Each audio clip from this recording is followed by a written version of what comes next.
Hello guys, welcome back to Shane Shelf. I am Shane, and today I want to talk pretty briefly about two books that I just finished, or I just finished the second book, and this is the Cadfael Chronicles. The first book is A Morbid Taste for Bones, and the second book is A Corpse Too Many.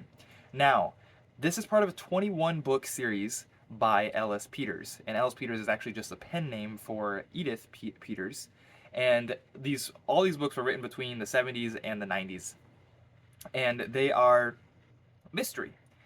And I don't read too much mystery, so you have to take what I say with an understanding that I'm not super acquainted with a genre. I feel like I say that for every genre because I kind of just bounce around.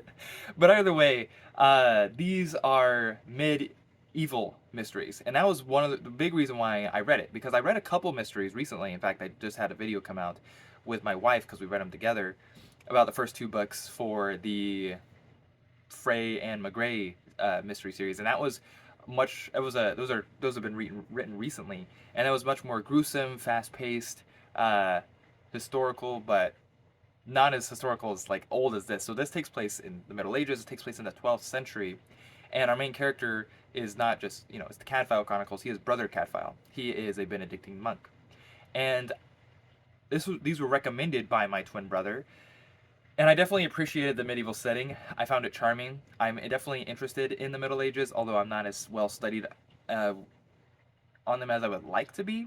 But 12th century medieval stuff, you can definitely keep in mind, I guess, if you're acquainted, that this is around the times of the Crusades. And our brother Cadfael himself was a crusader. There's actually a prequel that I have not read that I would very much be interested in reading.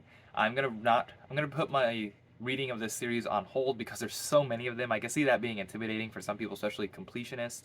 But I would say it's still worth a read. This is not super exciting. I would say it's relatively slow. Some people might think it's boring, but the first book is definitely worth a try, especially when you consider it's only 200 pages long.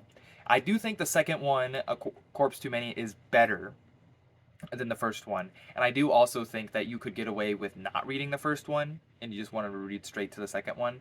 And I think you would be fine, to be honest.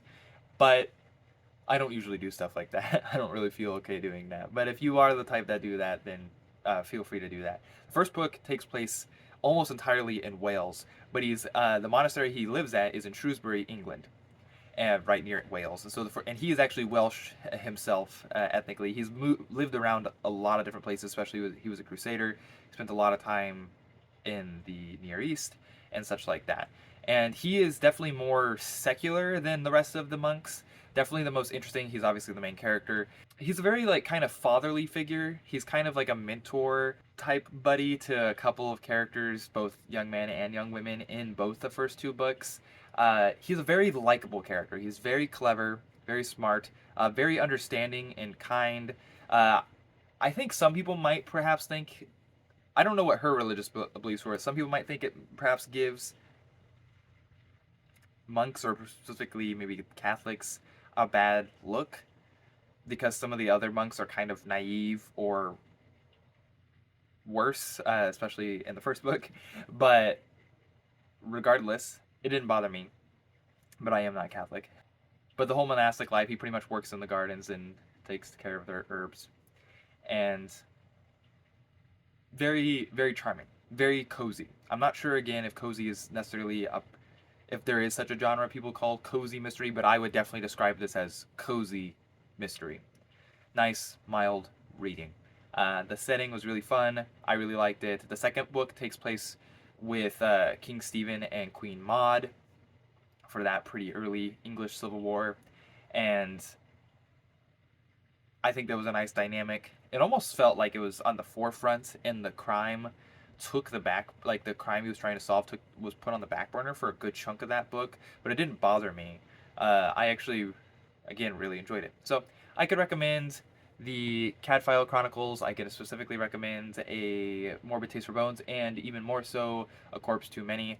And maybe one day I'll make a video again about this stuff when I've read more, or maybe one day I'll read all of them, although I don't know if that's going to be anytime soon.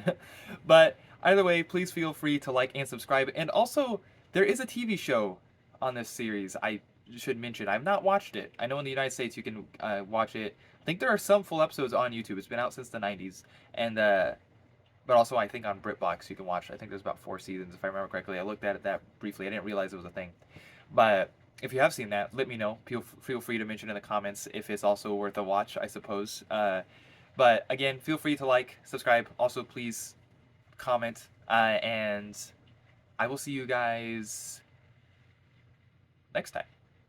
Thanks for watching. Have a good one.